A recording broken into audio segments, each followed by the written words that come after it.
Okay. Talk amongst ourselves.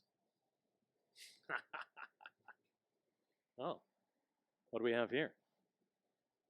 Oh, we're here. We're live. But are we really? See, this is exactly And off we go. why I wanted you to come on to the Bump Coffee podcast. Man. On this episode, we have Jonathan Tufano. Is that Hello. Italian? It is. You better believe it, baby. Are you Italian and Irish? How did you guess? I don't know. Maybe the Genetics reveal all. Yeah, according to my 23andMe, I am Italian, Irish, and Polish. Interesting. Yeah, I don't give the Polish as much of a credit, but I really should. Hardworking people. Yeah, I like it. Yeah. So, for everybody listening, Jonathan is a ecomm specialist. That's one way to put it. I don't feel like specialist actually does it justice. I think you maybe I don't know. Can we go far as saying expert? Yeah, I think there's a lot of labels that people like to use, right? Because it's helpful to categorize things and have like a mental taxonomy. What I would say is that like for the bulk of my professional career, I've specialized in helping people bring their business visions to life using technology. And a lot of that has been in the concentrated area of e-commerce. Since 2008, I would say that's really been my primary focus because that's where I guess I would say the constraints came off from a creative perspective, and you could truly kind of like manifest whatever is in your mind's eye and test it in the market live, right? And collect information on that and use it to hone your business. So I don't know, whatever you want to call that, but yeah, it's everything from storytelling, branding, positioning, merchandising, technology, integration, systems thinking, onward and so forth. But I always think about it at the end of the day as problem solving. Yeah, actually, to me, you've acted as a translator, an interpreter, where you have this unique ability to take what Ryan and I have told you,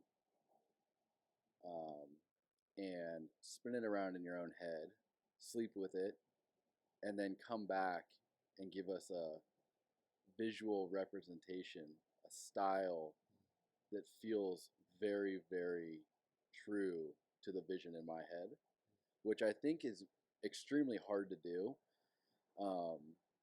especially when you have a business that is trying to do something a little different. Yeah. Right? So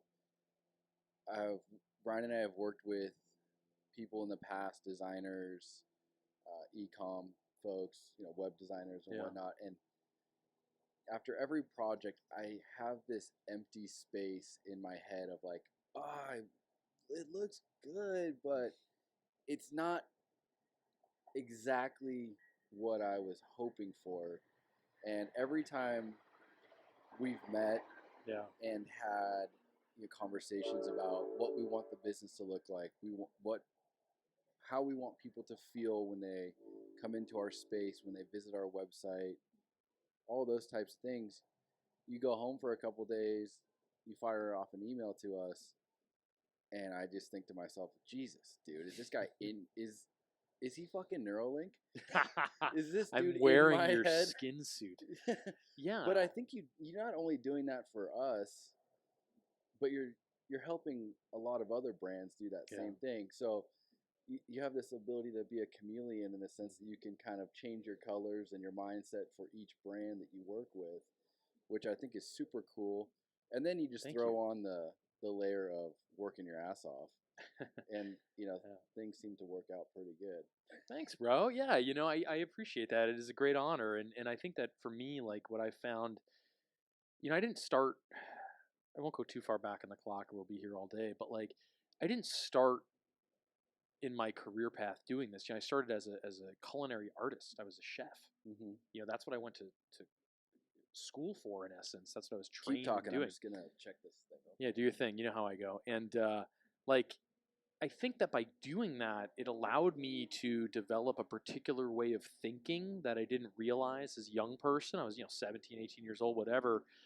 And I realize now how I look back at like how formative that was into the way that I do business and the way that I kind of bring those things into reality, right? Because it all starts with like a vision. You have to have a vision. Yeah. And you have to be able to see that vision, smell it, conceptualize it, almost taste it, make it palatable. Mm-hmm. And then you have to create it. And you have to work through the hands of others. And I'm very fortunate where I've been able to work with like really talented people that I can develop a level of communication with, so I can translate what you're telling me through my filter into them in a way that they can absorb it and then produce it with their hands. Because like, I don't know how to do everything, right? I really don't. I don't know how to manipulate Photoshop very well. I'm pretty good at certain things, but what I've found that I've tried to focus on is being a student of human beings. Yeah. I always tell people I'm in the human being business, Right. and more so I'm in the human beings with problems business. And let me tell you, baby, business is good. Yeah. Right? Because as long as there's people, there's going to be problems. Yeah. And like the immortal Vanilla Ice always said, if you got a problem, yo, I'll solve it. Oh my God. Yes. Yes. That's exactly why I brought you on, because I love it, man. I fucking love it. I did, that thought actually kind of slipped away for a second. Yeah. And the fact that you're, like the person who's managing designers and web developers and all that stuff. So, and a lot of times Ryan and I haven't even talked with somebody who's designing stuff for us. It's through you. Yeah. So for you to be able to, I'm building your dream home, right? Like you want to talk to the guy that's running the pipes. Mm-hmm. It's the equivalent of, I guess I'd consider it like something like an architect. Yeah. Right? It's like I am the architect of the vision. Yeah. And the people that are, hammering the nails are critically important, and we can't build the house without them. But it doesn't make sense necessarily for them or for you to be in direct communication. Yeah. Right? Is that architect mind and that, way of making it human focused. Like, it's a human being.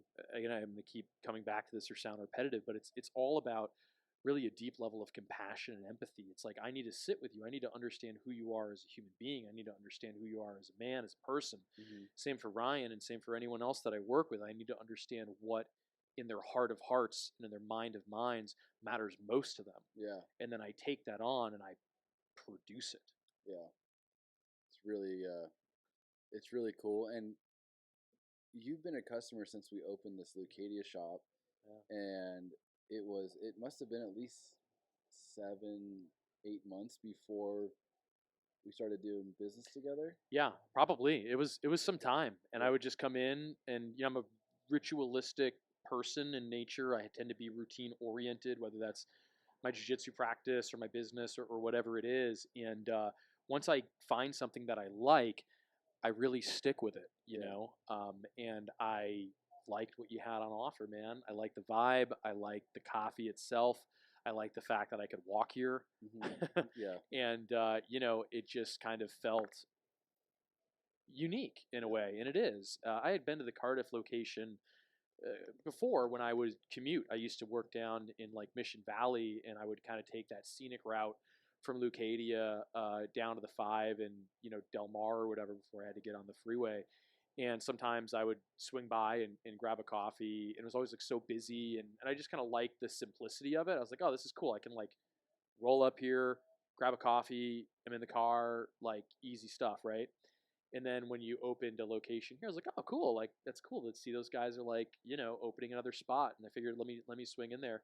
And I forget exactly how we got to talking, but I think I was just like throwing ideas at you, because I do that sometimes, right? I'll have an idea. Mm-hmm. I'm like, hey, what about this? What do you think about this? What do you think about that? I genuinely want to help people, And so I think we just got to talk, and you're like, what do you do? Like, what's your deal? Well, you seemed so knowledgeable on random shit, and I was like, this guy is fucking interesting. Yeah. I mean, there's between building pyramids to space exploration to jujitsu to I have a curious mind. Yeah, and so I was like, this guy is fucking awesome. I need to understand what he does, and then, the whole e-commerce. I have a particular set of skills. Yeah, it all came out, and then I was like, whoa, it's pretty interesting because Ryan and I were getting to the point where it was something that was getting higher and higher on our priority list. We've spent a while building out a community and two brick and mortar shops, and Ryan and I started with basically no money or funding or anything, so it's taken us a little bit longer, and we've never really done a round of funding. So design and web development, all that shit it's expensive, and so for sure. In our head, our dream was always just to have two coffee shops in Encinitas, build an epic community of people, and the internet is so weird because obviously the internet is so massive. It's the fucking place to do business. But for us, we wanted something tangible, and now when I met you, it was like, oh, my mind kind of opened up in a sense of like I knew it was something that we were gonna do eventually and really focus on, but like getting to know you and your capabilities and the fact that we got along and the fact that we were interested in the same stuff and had really good conversations not about business, and we we could just sit there for we could talk, and then all of a sudden next thing you know, an hour and a half had gone by. We're like, we're kind of buddies. Yeah. And so there's nothing worse than trying to work with somebody that you don't get along with or you just don't jive with. So I've had that experience, and it's terrible. And I also made a resolution to myself, like I have worked hard for a long time, and I've been able to do well with that professionally and otherwise. But I've also served a lot of different masters, as it were, right? And ultimately, I'm at a point where I need to be of service to myself, and also to others that are important to me. And I just don't want to work for anyone, right? I want to work with people that are like-minded, that I feel strongly I can make an impact in, and I want to bring all of my energy and resources to bear to make that collaboration in whatever context that is as successful as it possibly can be. And one thing about me that I'm easygoing generally, but I'm also relentless. And I will stop at nothing until success is manifested. I like it. Yeah, you have to be. Yeah. Because when things are important to you, you have to fight for them. Yeah. And hard things are hard for a reason. The pursuit of the difficult makes you strong. And it's important for me to pursue difficult things and to challenge myself, whether it's through the humbling art of jiu-jitsu or traveling or taking on bold business challenges or whatever that is. Like I wouldn't say that I get bored easily, but I do have a curious mind. I have an active mind. I have a lot of different interests and things that I like and want to go deeper into, whether that's just ideas or concepts or ways of thinking or art or music or whatever it is. And I think I got a lot of that from my grandfather. I always looked at him.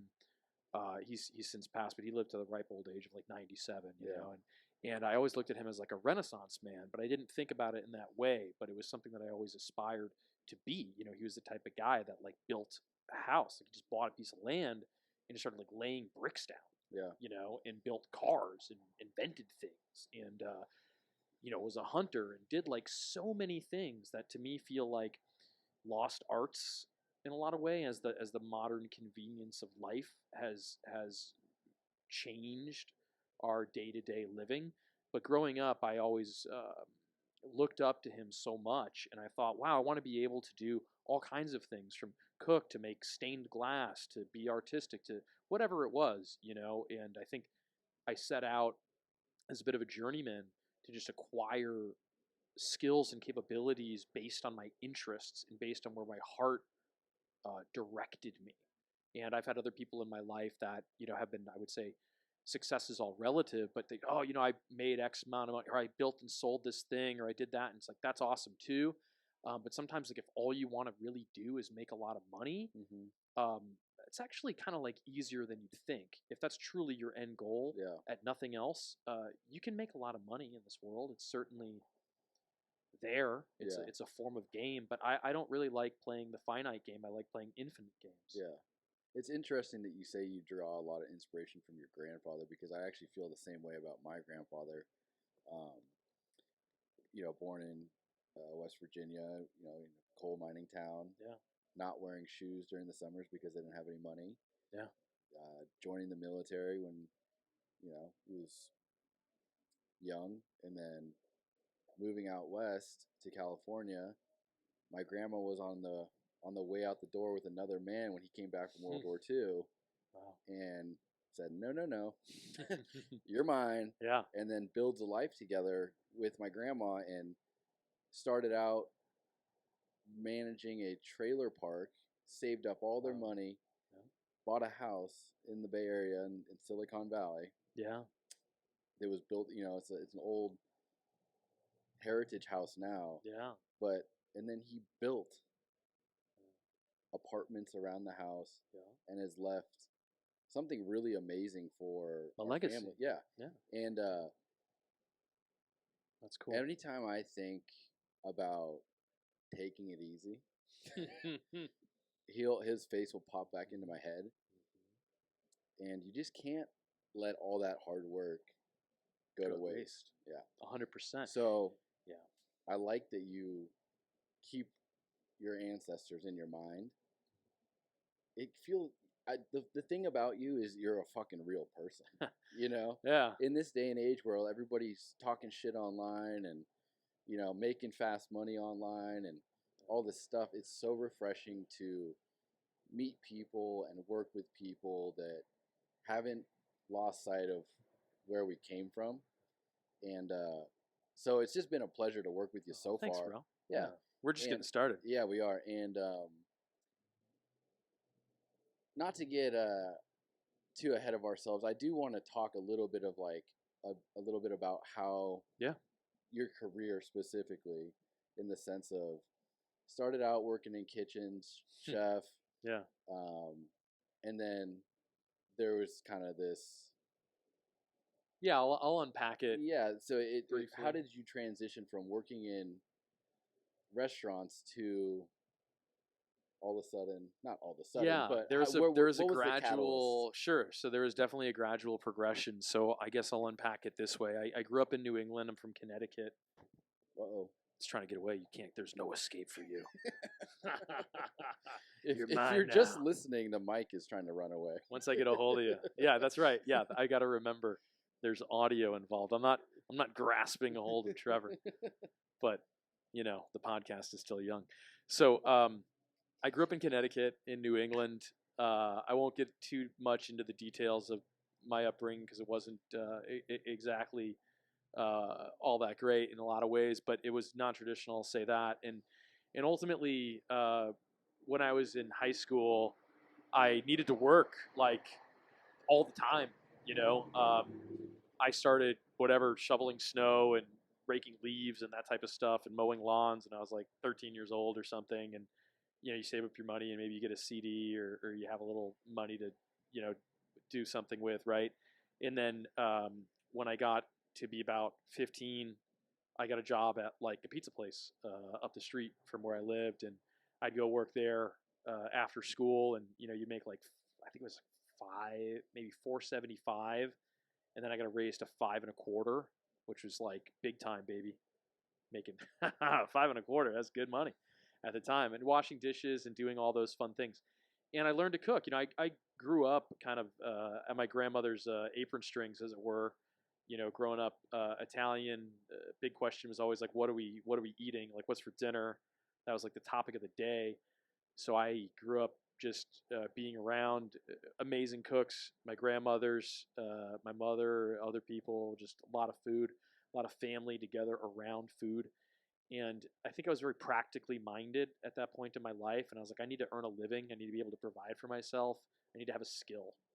A lot of my family were like general contractors, roofers, people that work with their hands, and I thought to myself, I need to develop a trade. And so when I was, I guess, 17, and people started thinking about, what they were going to do for college, I kind of had my mind made up that I was going to become a chef. And, I would come home after school, and if I wasn't working, I'd watch like Emerald, like the Food Network, or Japanese Iron Chef. I used to watch Emerald all the time with my dad. So good, right? He was the best. Yeah, it was amazing. I love the Food Network. Yeah. Oh my. And that was like early. I don't know. This is probably early It was definitely like late '90s, early 2000s. Was he? Would you consider Emerald like the first celebrity chef, or is there? I mean, I would go back to like Julia Child and stuff like that, and Wolfgang Puck, and just Jacques Pepin and people like that, like PBS. But in terms of, I think that macro level, like, yeah, he was definitely one of the OGs in terms of like that TV style of almost like a talk show meets a cooking show. Mm-hmm. He definitely was certainly like OG, right? Yeah. And he had received his doctorate and attended Johnson Wales up in Providence, Rhode Island, not too far from where I lived, like 45 minutes. Okay. And so I guess I just thought to myself, well, I cook now. I cook for my family. It's always been important. People are going to need to eat all the time. They eat like at least 3 times a day. Yeah. And most people, want to keep doing that. Yep. So there's going to be demand. So I decided to do basically like an early admission application or whatever. I was accepted. And that was it. I was in. I didn't take like SATs. Everyone is stressing out about the SATs. I was like, I'm already in. I'm already accepted. I already signed my paperwork. I'm good to go. I was like the first person in our high school to get into a university. And it was the only one I applied to, and that was it. And everyone had all this, I don't know, machinations. Like, this is my safety school. This is my fallback school. This is my stretch school. And I was like, whatever. Like, what are you going to go do? You don't even know what you're going to do. You don't even know what you're going to do. That is a very, very funny situation as a high schooler. With everybody getting accepted colleges. I went to a private high school, and from my high school, I was not that great at school. I purely went there to play sports. Sure. And all these kids getting accepted to UCLA, USC, Santa Clara, Berkeley, Stanford, and I didn't get into the school that I wanted to go to, which was Cal Poly. Yeah. But I was okay with it, and I ended up going to Montana State. But in a scenario like that, where all these kids are going to these, tier 1 schools, it's weird. It is. I almost felt embarrassed to go to Montana State, but Jesus, I had a lot of fun. 100%. I mean, Jay Wu was a big time party school, and there would be expressions and jokes like, when all else fails, Johnson Wales. Yeah. But like the reality is, like, it is a tier 1 culinary school. If you want to be a chef, aside from the Culinary Institute of America, there is no better place to go. It is the pinnacle. Mm-hmm. And I definitely felt like I don't know if I wouldn't exactly call it shame, but I would consider it like there were certain things that amongst my peer group, people kind of were like, "You're gonna do what?" Yeah, it was like you weren't cool. Yeah, like what is that? Like, what are you, some kind of peasant? Yeah, exactly. And I thought to myself, like, look, I'm paying for this. Yeah. Like, I'm gonna do what is gonna give me kind of like an ROI on my investment, right? And they had like, I guess, anyway, I'm kind of getting long-winded about this, and that happens sometimes. I'm a talker, but ultimately, I got into JWU. I went there, and I earned my degree in culinary arts in like 2 years. And they had a unique educational program, which I thought was very distinctive and still is you would concentrate on like one particular subject, whether that was like butchering or stocks and sauces or French cuisine or whatever it was, for like 9 days. So basically like 2 weeks in a day. You just do that one thing for like 6 hours a day. You didn't have like a bunch of other stuff. You weren't like in one thing for an hour and switch around. In all the different, I guess, like the entire way that the school was laid out was basically like interconnected. So like you were doing the butchering for the meat that somebody else was using in a class, and they were cooking the food that somebody else was serving. So you saw like the interconnectedness of how everything fit together. And this microphone, man, is got a mind of its own. Maybe if you give it a little kind of... I think I just need to put my hands on it. Mine tends to work a little bit better when it's got this like leverage from the mic. Okay, I see what you're saying. Well, in any case, Yeah, I won't belabor it. That's good. Okay. So I finished my degree there, and I went to go work, right? And I got, job in restaurants, and like I did yacht and country clubs and all these different types of things. And I did that for many years, and people in my family were like, "Hey, look, is this like what you want to do forever? Your cousin's of this or this person's of that. Like, don't you want to go and further your education?" And I was like pretty young, and I was thinking to myself, I'm pretty happy with what I'm doing. Like, I feel like I'm doing well, but these people probably know better than me.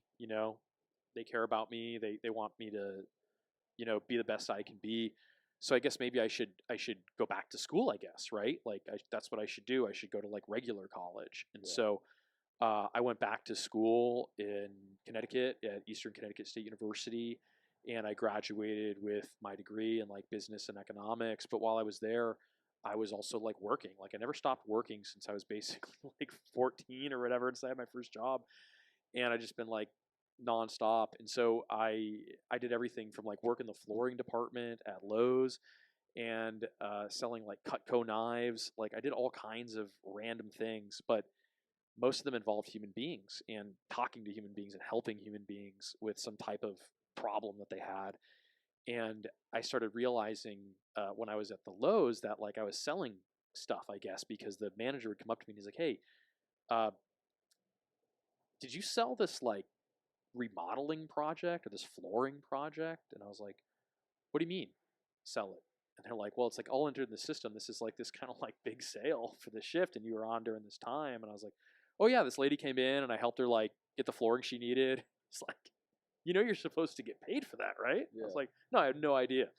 You're just helping people. Yeah, I'm just helping people, man. Yeah. You need tile. Like, I'll do the math and figure out how much tile you need. Yeah. Help you pick it out. What do I care, right? I'm there anyway. So it's like either that or like cutting carpet. Yeah. And so I ended up going to one of my professors because I would do these like business plan competitions, and I was doing well, and I was like winning them or whatever, and at least doing well like performance wise. And I said, "Look, who do I talk to about how to start a business?" And they're kind of like looking at me funny, and they're like, "Well, I mean, you talk to your advisor." And I'm like, "No, I mean, like, who here at the college has started a business and either has run it and successfully like sold it, or was like a CEO or like an entrepreneur? Like, who do I talk to?" Yeah. And they're just, I mean, we like one guy was a manager at an insurance company. You could talk to him. And I'm like, what is going on? Like, what am I paying for? Yeah. Because again, like in my mind, I'm like, I'm paying for this. Like, where's my value? Yeah. Like, what are you people doing around here? And I just was like very unsatisfied. Okay. And so anyway, I'll fast forward. I got connected with a guy who was like an entrepreneur. Well, I later learned an intrapreneur, which is an entrepreneur inside of an existing business. And he had come up through UConn, University of Connecticut, and he had basically bought out a business which was created initially as a joint venture between NASA and the University of Connecticut called the New England Research Advisory Council. The acronym was NERAC, and it was designed to bring database search technology into the private sector. This is back when computers took up like an entire room and had like the vacuum tubes and all that. And they were basically the first people to do like first entity to do like database searching. And the first thing that was searched was the US Patent and Trademark Office database. So it's like, how do we search patents? Like if we're, Boeing or Parker Hannifin or Otis Elevator, and we're trying to make a new product, how do we figure out like what the patent landscape is and the intellectual property landscape? And I became fascinated by this because it was like creating things. And I knew about creating things because I cooked and I created food, right? And you say, oh, well, I got salmon and I got this and I got that. And you need to make something out of that. It's a little bit like painting a picture, right? Like you have these things and you have to make the vision and then you have to produce it. So I thought, oh, well, you could do that with business. That's interesting. Like maybe I should pursue that. And through conversations, he said, I'm funding these like startup companies inside of this incubator, and we have one which is like a sales outsourcing company, and it does sales and marketing for all these other different startups. You seem like you'd be good at sales. Have you ever considered it? And I'm like, no. Like, I mean, I sold Cutco knives when I was like, getting high school, and it was like a terrible experience.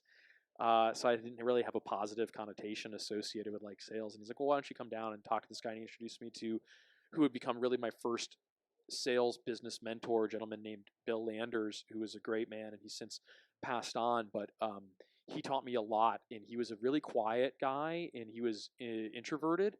And I had always thought, like, you kind of have this idea, like, oh, salespeople are these like car salesmen, like slick talking people.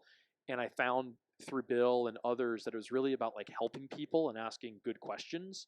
And I liked that. I was like, oh, okay, like that makes sense to me. I can do that. And so basically, I was assigned to cold call people in essence. And it was like, here's your phone, here's a spreadsheet. Um, Call these people and see if they're interested in this like software. And I didn't even know what it did. I can explain it now, but I really, I didn't really even know what I was talking about, to be honest with you. And there wasn't a lot of training. It was just like, see if you can get like the engineer of, Miller Brewing on the phone and see if he wants to take a look at this software. I was like, okay.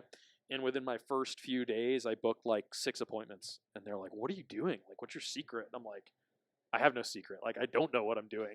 Like, and they're like, oh, that's working. Like, keep doing that. Yeah. I'm like, okay. And so over time, I found some success with that. And then I said, okay, well, what's this whole commission thing I keep hearing about? Can I make I can make a percentage?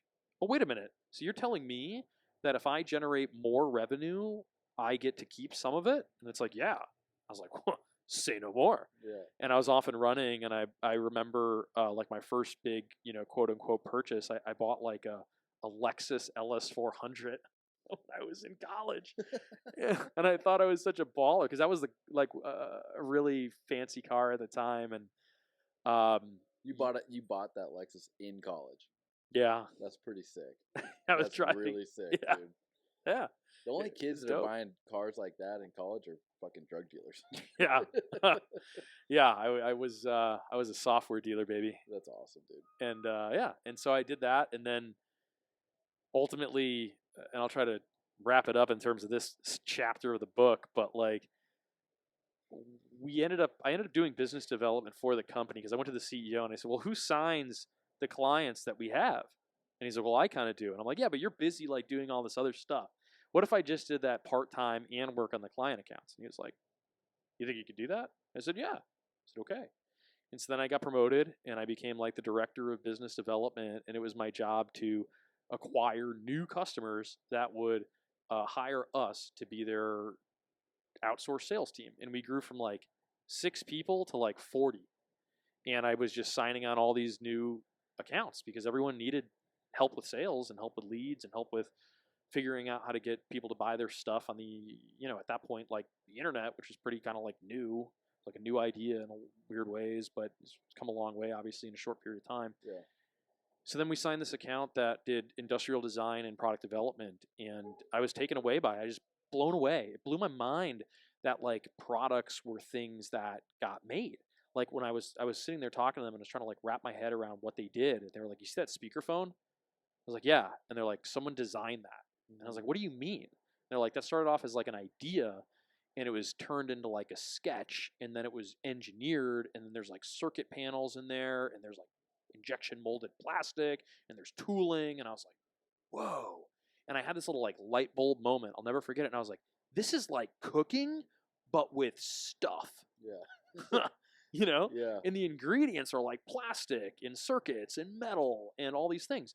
And I thought, oh, I can do this. Like this makes sense to me. This is just cooking. Yeah. They're coming up with specials, but they're for like Lego or Duracell. And so I ended up working for that business for a while. And my job was to find companies and the people at those companies that produce consumer products. And I can't, I'll just say a lot of that's confidential, but like I was tasked with helping them bring new consumer products into the market.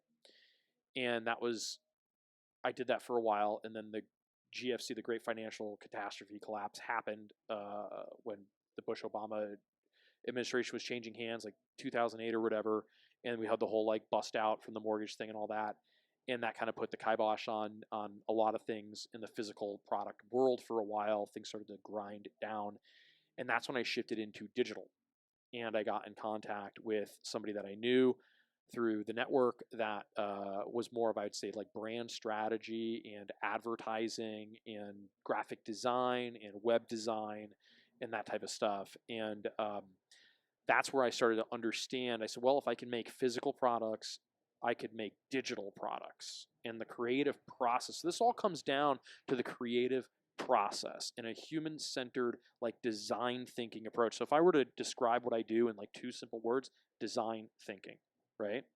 So that turned into making websites and creating websites for like all kinds of different businesses, nonprofits, financial services companies, construction companies, onward and so forth. They didn't transact, but I'll just say that there was a particular project that required the ability to have transactional and catalog functionality. And then I found a technology that was open source called Magento, which has since been acquired by Adobe. It changed hands a few times. eBay owned it for a while. It was like a whole trajectory. And I remember thinking to myself, oh, this is like really going to be very valuable because it brings down the barrier of entry for people and businesses to start selling directly to their end users and bypassing all these traditional like distribution systems and broker networks and big box stores and all this stuff.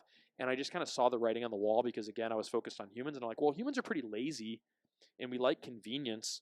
And we don't really want to have to like drive to the store to like get stuff. And so if we could just get it to come to our house and we have more choice and we have more competitiveness from a price perspective, like this is going to proliferate, like this is going to become more and more popular. You know, the toothpaste isn't going to go back in the tube. Like people aren't going to stop buying things. But this is still, there was a lot of trepidation and only like really, there was like eBay and like Yahoo stores and like, you know, giant businesses had like really shabby e-commerce websites at the time. And it was just always like an afterthought. It was like, oh, people want to come into the store. Yeah. Like people aren't going to buy shoes on the internet, you know? And I was like, oh, okay, sure. You know?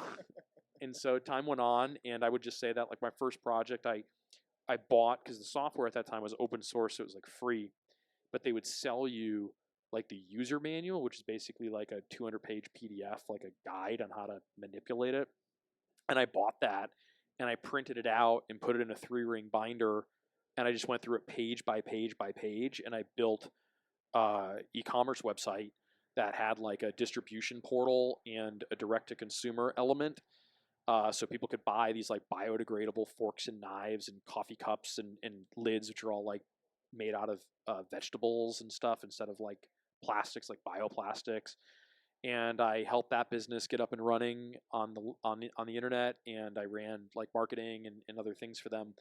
And then I just kind of like stayed that course. I dabbled with cooking a little bit here and there. I kind of got burned out. I had like a startup and a bunch of other stuff, which I'll tell you about some other time. But I just stayed on that e-commerce path, and that evolved. And over the years, I've been fortunate to help executives and founders and entrepreneurs at hundreds of different brands, many of which are household names, many of which are active lifestyle brands in the area and all across the nation, to help them just grow their businesses or solve problems or integrate technology. And yeah, I mean, that's, I guess, I don't know if that's the short version or not, but it's like the medium length version. Yeah, I mean, it's really cool that you found Magento, which changed your whole entire life, right?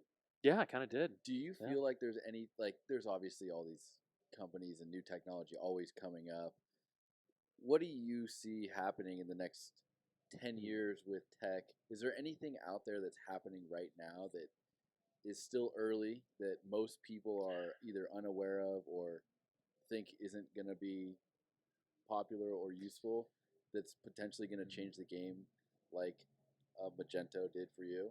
Yeah, I mean, I think there's a number of those things. I would say that to keep it simple, like the accessibility to artificial intelligence, specifically, like for example, ChatGPT, is widely proliferating. But even beyond that, like I was looking and doing some research, and you know, ChatGPT has gotten the most buzz as of late, but there's like 35 other, I would call them like corpus-based AIs or narrow AIs that do everything from coming up with images that look astonishingly real and lifelike, like they're just creating humans.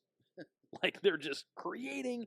If you put a picture up, I just saw something on social media earlier where it was like a picture of this woman in a bikini, and it was an AI generated human. It wasn't even a real human being, but it looked like you put them side by side to a real picture, and you can't tell the difference. Right. But that one doesn't exist. It's the creation of a computer. Yeah. Which is producing that off of, I guess, a library of images, which is indexing, and then dynamically producing that new human being that only exists as an avatar. Yeah. So that is like astonishing. And it's the worst it's ever going to be. It's only going to get better. Yeah, that's the crazy thing to me and so where do you see AI making the biggest difference in business? I mean, there's obvious stuff like copywriting and whatnot. Yeah. But I think decision making, I think accelerating, I think it's going to be a couple, like a multitude of factors, but I'll try to distill it down into a few key areas. Decision making. I think when it's leveraged effectively in a context that's specific, it's going to accelerate the ability for executives to make decisions more effectively and expeditiously. So when I look at a company like Palantir, which I'm very bullish on, which is tremendous, and it's not exactly, yeah, I mean, there's AI elements there for sure, but they're creating like a digital twin of an organization or an ontology layer that allows you to see that organization through the viewpoint of data and manipulate it, whether that's, their technology was used to find, locate, and apprehend Osama bin Laden.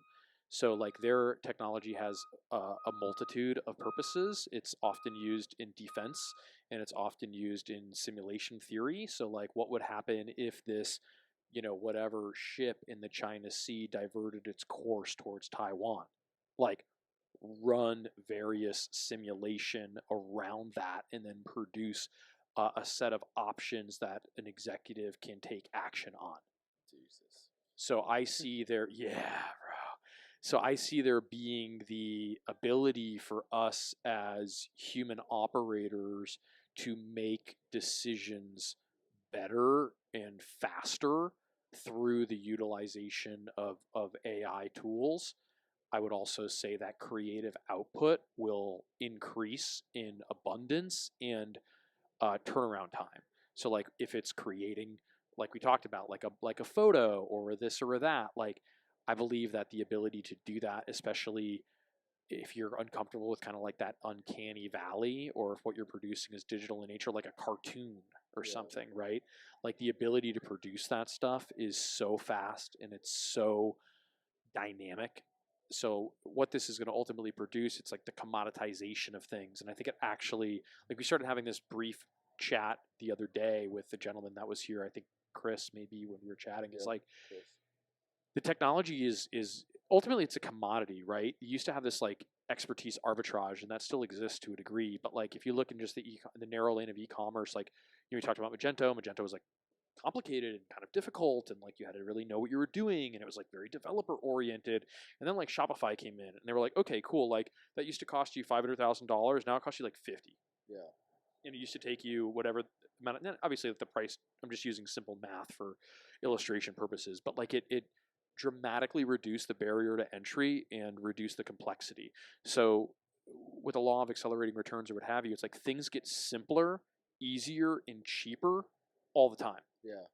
And so I do believe that from a technology perspective, like it's going to continue to be a commodity. Like if you just think about how much of a commodity our phones are, or like what we're doing here, like you have an entire production studio, and like the cost to do that is like very reasonable, and you can take it anywhere.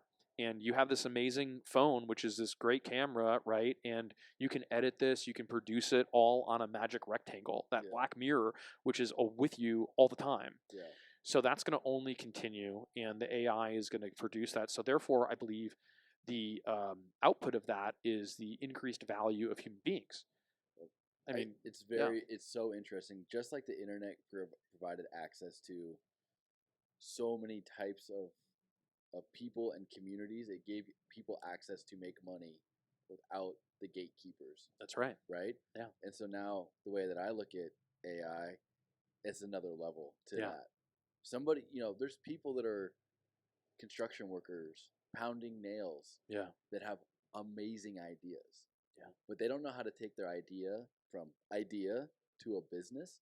But what we've seen already is people now the skill is, how do I talk to AI to get it to generate what's in my mind?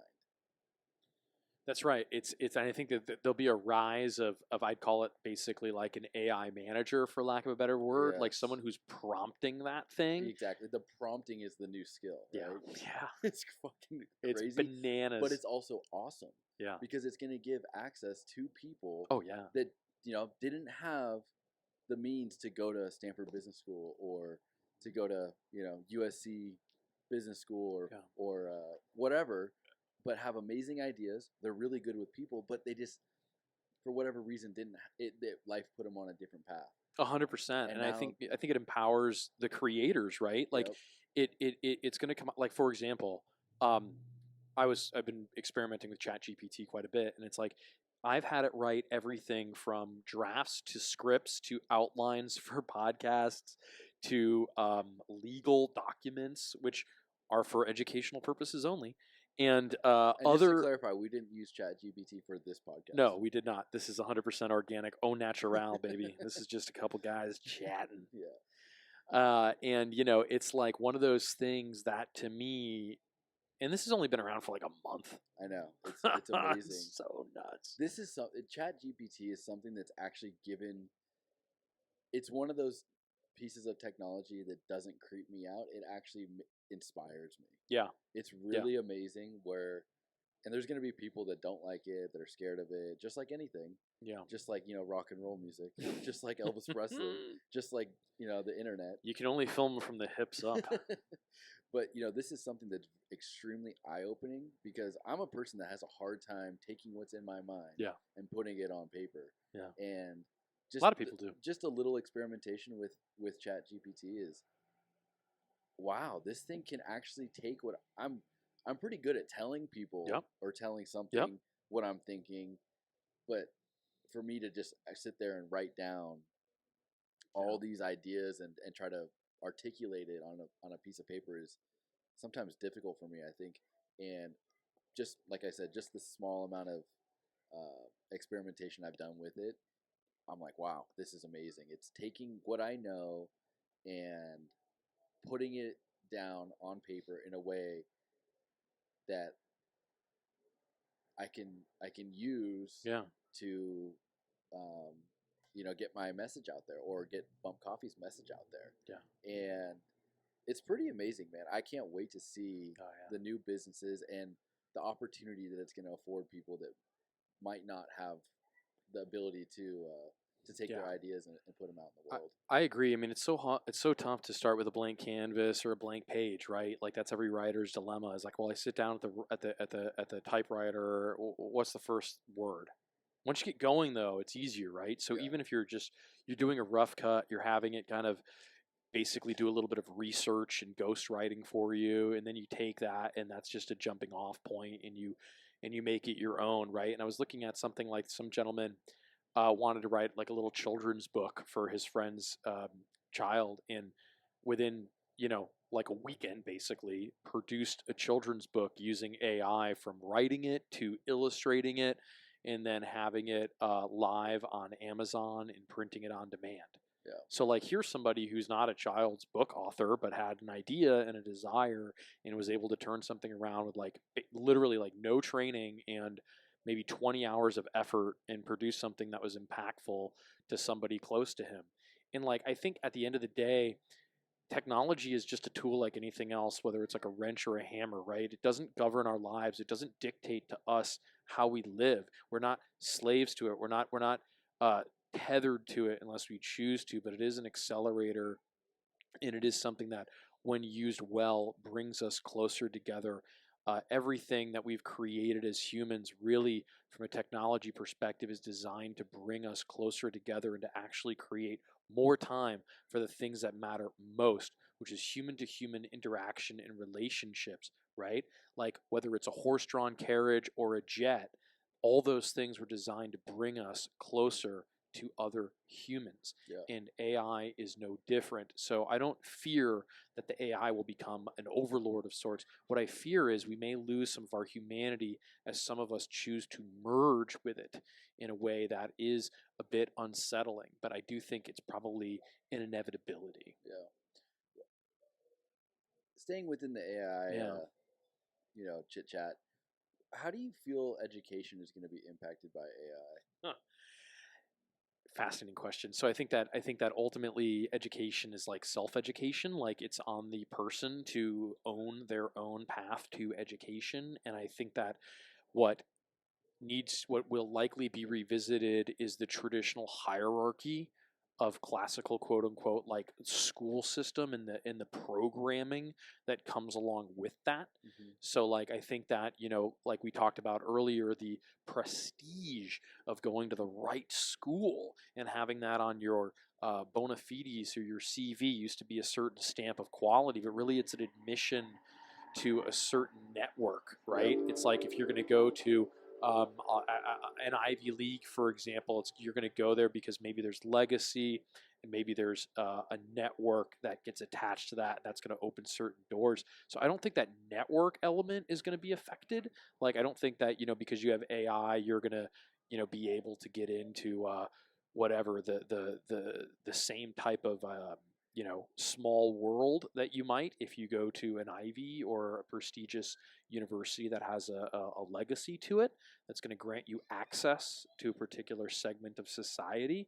But I do think that for the vast majority of people, you're going to be able to learn, self educate, and enable yourself to basically become a master of your own reality in a way where you don't have to rely on a teacher that may have an agenda that isn't in alignment with your value system or your children's value system to program them or you into a particular way of thinking and operating under the pretext that you're going to learn history.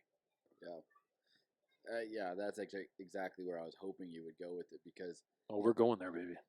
It is a very interesting thing, especially when you look at these communities around these colleges, and like you said, you go to a certain school, then all of a sudden now you have access because you're an alumni of Stanford. You have access to certain groups of people just based off of the fact that you went to the same school. I'm a big believer in meritocracy. Yeah, and so this is, like I said before, the internet just in general gave so many more people the opportunity to raise their economic situation. This is another level to that, and it gets me really excited because you talk about equality or economic opportunity, and this is just a building block in the path towards that. And anybody who would want to try to keep this away from everybody, I think if anybody's going to do that, I could see big education and even further down the road, the banking system when it comes to student loans. And that's the only thing you can't get rid of if you have a bankruptcy, which is astonishing, right? And if you have a bankruptcy, you can get rid of your credit card debt, you can get rid of your consumer debt. You can't shake that student loan debt, though, baby.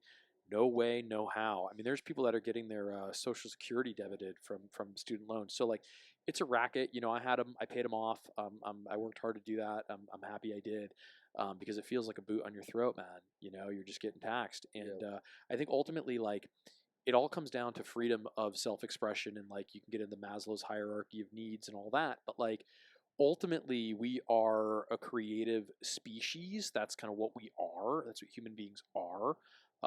We've created everything that is around us. Sometimes I feel like it's kind of weird. It seems so obvious, but we also lose sight of it. It's like wherever you are listening to this or watching this, literally take a moment and recognize that every single thing around you that you've ever experienced in your life was created by human beings working together towards a shared goal of improving the quality of their lives and the lives of other people.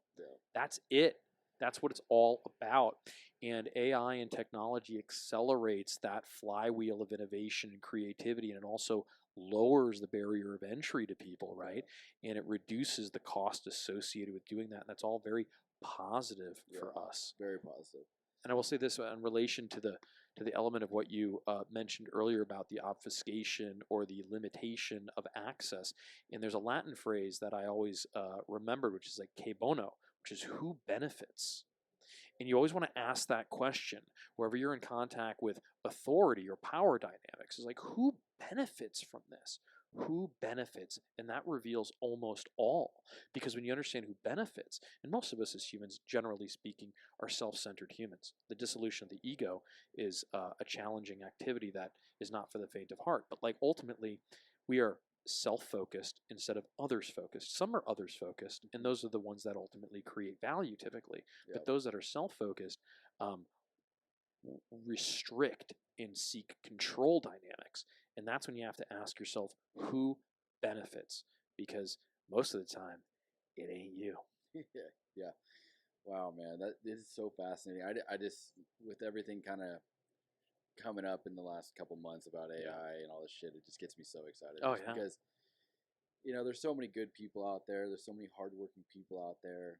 Like I said before, just for whatever reason, life has just put them in a direction or on a path that, you know, they didn't have the money to start a business. They didn't have the runway to do it. Whatever it is. And this just, it shortens everything. Like you said, it speeds up the process. It lowers the barrier to entry. The costs are lower, everything like that. And it's fucking inspiring, dude. I love it. I can't wait to see what happens with it. And so, also, how do you feel like it'll affect music? You're a record collector. You're a record seller.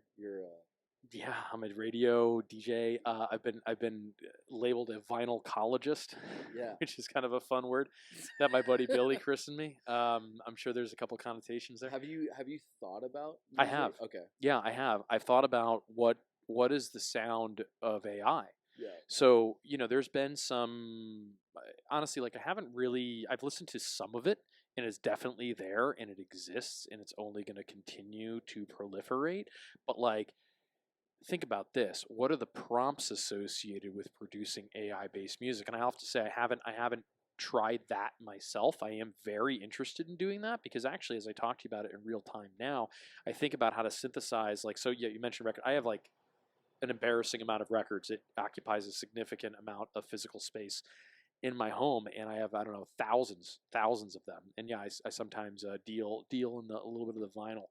But ultimately, like if I were to think about how do I synthesize down all the various sounds that I've heard and the interconnectedness of those sounds, which I often explore on my radio show Deep Cuts on KXFM. Nice little plug. Every Thursday from 6 to most Thursdays. Well, take it easy. Advertising costs money on this podcast.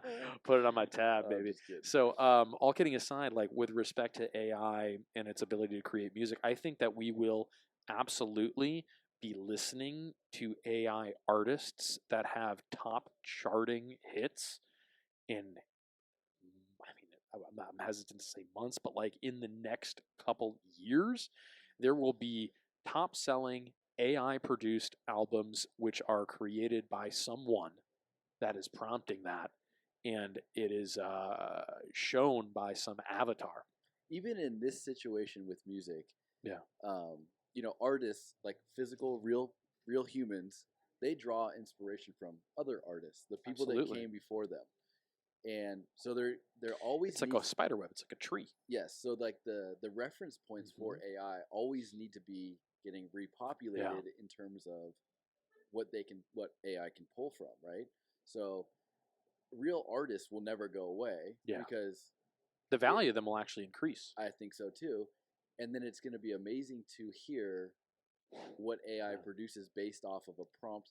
Say something like, give me a country song that sounds like Post Malone.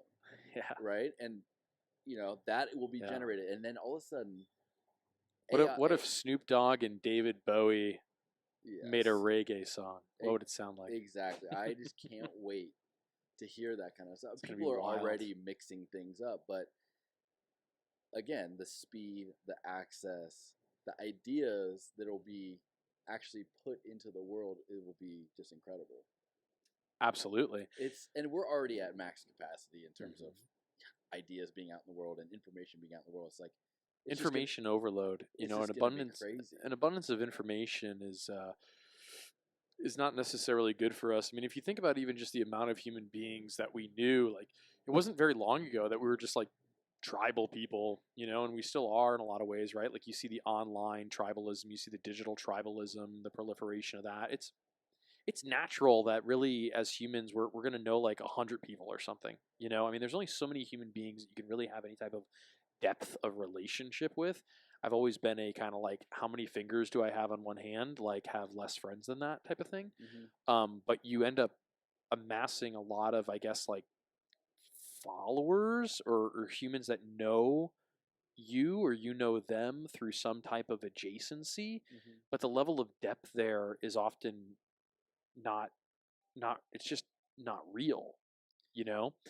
And so I think that like when you look at, I might have gotten a little bit off the rails here with this train of thought. So ultimately, the importance of human to human interaction is only going to increase, while the human to technology interaction is going to continue to be more and more of a commodity. And we are like wowed by it. Like I went to this thing in Austin, which was like some NFT thing or whatever, right? And it was like, I mean, it was an interesting experience to say the least. But like all of the art inside of this like geodesic dome and all of the music was produced by computers in essence, and it was all fractals and all this stuff, and it was really wild to see. Like it was hypnotic, right? And it was immersive, but it just felt very fake. Not, yeah, just like synthetic is the word that comes to mind. I mean, the more and more the further down this road we go, like you said, the more and more value will be in human to human contact, which is so funny because Ryan and I did never ever thought about AI coming into play and technology getting us to this point where, I mean, we obviously knew that a lot of communication and whatnot was over the internet, but the further down that road we go, the more and more important actual physical coffee shop will be. I agree. Right? And like, you know, the more and more value there will be in the outdoors and interacting with physical space rather than it all comes full circle, right? And you mentioned like the pyramids earlier, and so now maybe I'll just toss that on the table to chop up. Like some could say that we've already been there. Oh yeah. And we're just running it back, right? So, you know, I was fortunate to travel to Egypt and to check that stuff out and to experience it and to be around it and to really see it with my own too and touch it and assess, you know, and my takeaway was like, yeah, we had a little help here, or it was certainly not constructed and created in the manner in which is reported in the history books, right? Like I am a big believer in just seeing it as it is and calling it as it is. And I don't necessarily defer to authority, right? I don't defer to like, well, you told me this, so I guess I must believe it. I prefer lived experiences and opinions that I form myself. And so for my assessment, it just felt like that was what was there, pyramids aside, other things were certainly produced with technology that has been lost to us. And the level of precision and craftsmanship and consistency in just the manner in which things are slotted in together is so I mean, it leaves me speechless for words, but it's so like astonishing to think, yeah, I guess they just did this with like water and some copper chisels, and like that seems likely. No way. The symmetry of things, how precise the everything is, right? Oh man, everything fits together like a glove. Yeah, it's so wild, and that's not human. Like you just don't make things like that. Everything that we make is kind of like imperfect, right? Yeah. Because we're imperfect.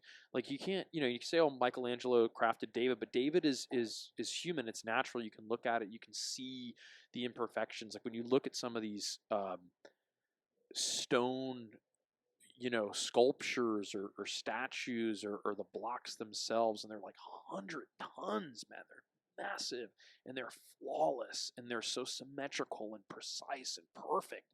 It's like they're coming off of like an assembly line or something, right? Yeah.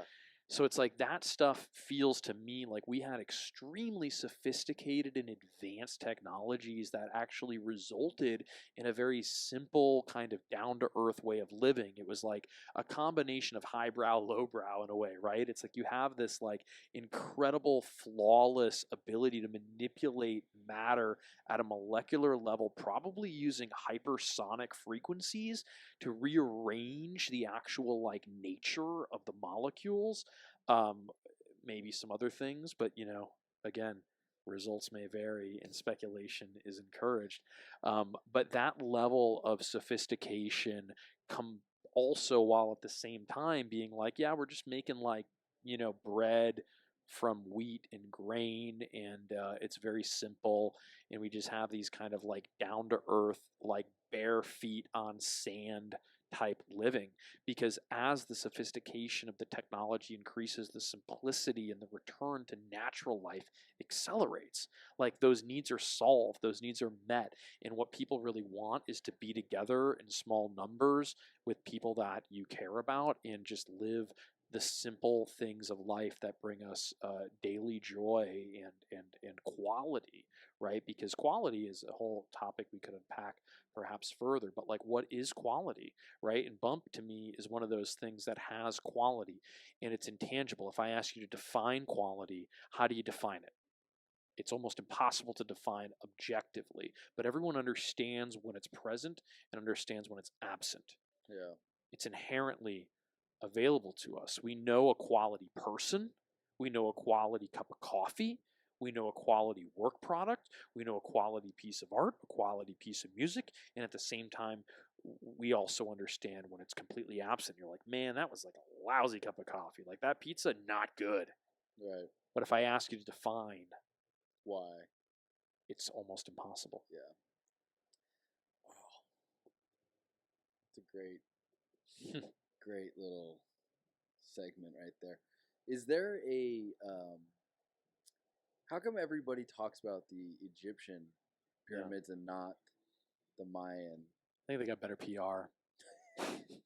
Isn't that fascinating though, that like a certain area of the world gets all of this attention around essentially the same style of structure, and then well, what's astonishing is they exist, like those monolithic creations, pyramids and other obelisks and things like that exist all around the world, not just in Africa and South America, but in Asia and the Middle East.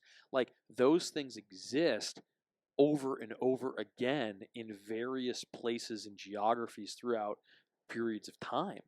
So how is that a coincidence? Yeah. Right?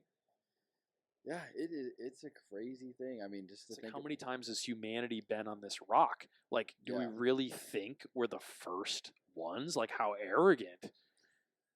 Yeah, dude. Like, it's like, what if this whole little matrix, for lack of a better description, has been, we're on the sixth, version of this thing. Yeah, 100%. I've heard these theories of 70,000 years ago, something happens and erases every single person except for maybe a couple thousand, and basically have to start over. Just run it back, baby. Yeah, it's a very interesting thing to think about, and the fact that we've gotten. Okay, so think about that. Did their pathway take them in terms of technology, take them in a different route than the route that we're on today? Maybe their technology ended up being a little bit different because they can move this amazing weight and be extremely precise in the way that they cut these stones and how they fit together and how they move them from hundreds of miles away to a certain area, arrange them to face north. All these things, their water systems that they were be able to create. Oh yeah. The generation of power. Is it possible to think that their technology was on a whole different trajectory than our? Yeah, I think for sure, and I think that it was more about I don't want to say grander in scale while at the same time being simpler, but like we are very focused on maybe this go around. I'd say the utilization of technology for the progression of the self and the ego element, like the vanity metrics of it. Like we're very focused on like how do we get more, right? And maybe they're like, how do we do less? So it seems that our focus is on that with respect to the way that we produce technology. I do also think that there's going to likely be this point of fusion, and you see it like we talked around about like the Neuralink, but like that's coming and it's coming in hot, bro. Right? And you see like the humanoid robots, like the Optimus bot, and then you see the open AI, and you see like the acquisition of a Twitter, which is really a corpus body of text to feed AI. Okay, so like let's consider that the homogenization of thought for a moment, and the homogenization of opinion, and the ultimate like recognition that you combine all of these different brains together like milk, right? Gets homogenized, and then you end up with groupthink, or you end up with like 5 macro teams or perspectives that you can be assigned to. And then that feeds into an AI, which feeds into your mind through a Neuralink, which allows you to then manipulate a humanoid robot, which isn't you, but kind of is an extension of you. Yeah. And then you can do that. You can put that thing to work, or maybe like 100 of them, or maybe 10,000 of them, and you can connect to your very thoughts, and then use those for like I don't know, off-world exploration or any manner of things that don't require your very fragile body to be exposed to. Yeah. Maybe it's the exploration of the depths of the ocean or whatever else. So I think 50 years is a short period of time, but it's also like a massively long period of time when you look at the proliferation of things. And all things considered, knock on wood, like we'll be around in 50 years to see what that looks like. Yeah. And I think it's going to look extremely different. I think it's going to look extremely different in 10 years. Oh, for sure. And one thing that just really trips me out is that the pathway that we're on right now could end tomorrow. Oh, for with sure. Some sort of catastrophe, some meteor shower, something like that, because that's exactly what has happened in the past. Oh, yeah. People were building pyramids. They had this amazing technology, whatever it was, and now we don't have that technology.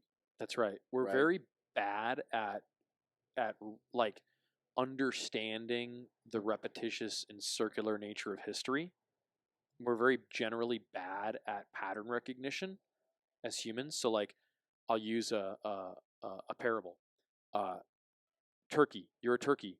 Every day you're fed grain and corn, and you're fattened, and your life is wonderful. You live this great life where you're just fed, and everything is beautiful. And then one day, your head gets cut off.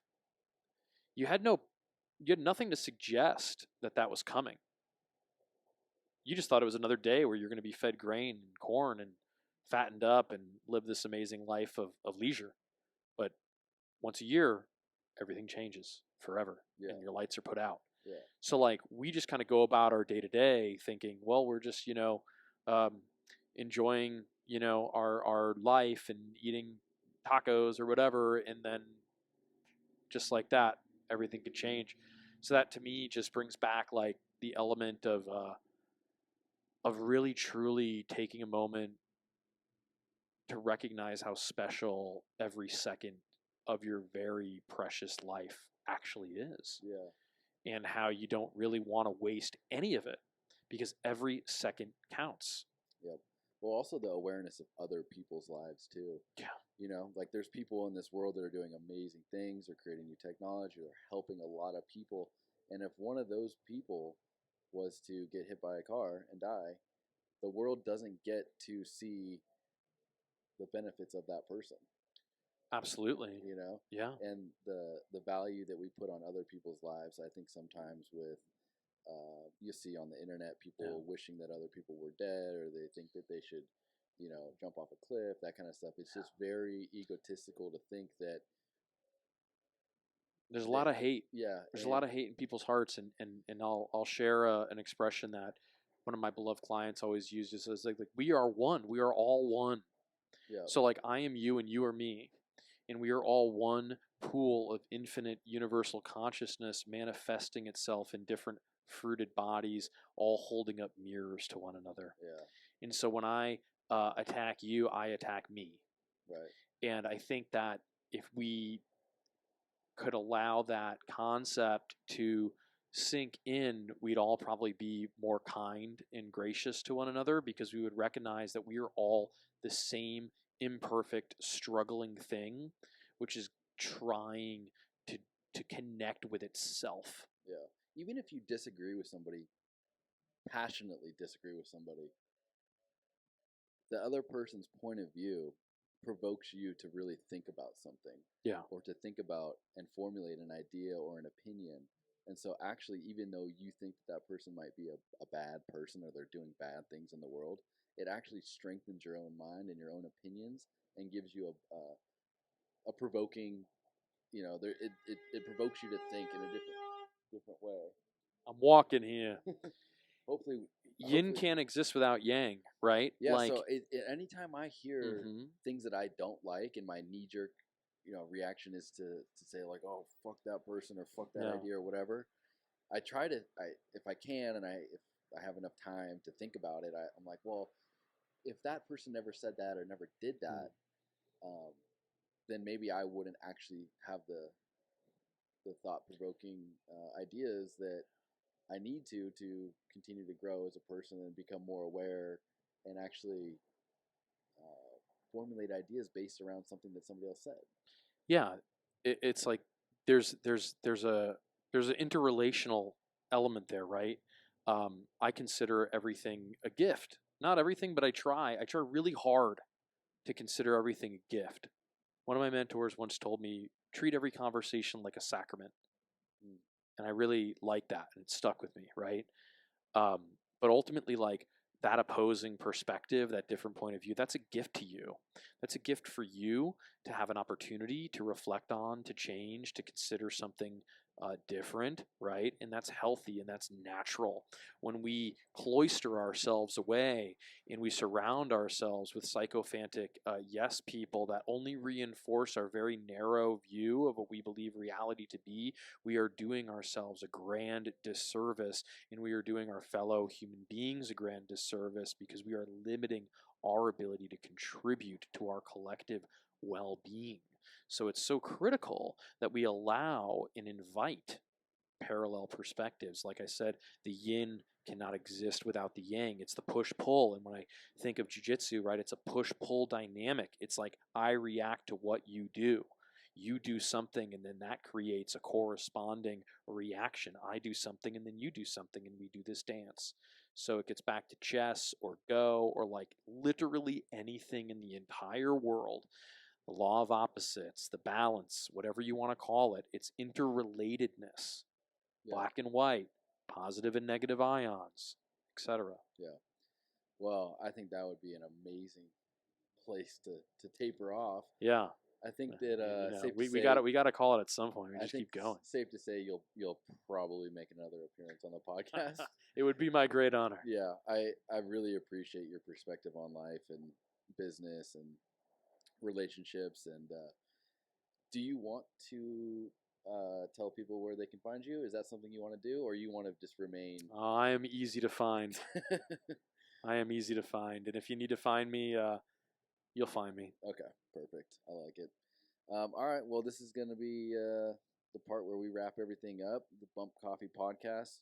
Go follow and subscribe on YouTube and Spotify, and like and share. It really helps the channel, helps our message get out there, and hopefully we can do more podcasts like this where I can bring people on, or Ryan can bring people on that can, share their perspective and their opinions, and maybe provoke some new thoughts in your own mind. Yeah, this is really fun. Thanks for including me. I'm grateful to sit here and share this conversation with you, and I'm very grateful to be collaborating with you, and I'm looking forward to what's to come, man. It's been exciting so far, and it's only going to get better from here. Love it. Thanks, bud.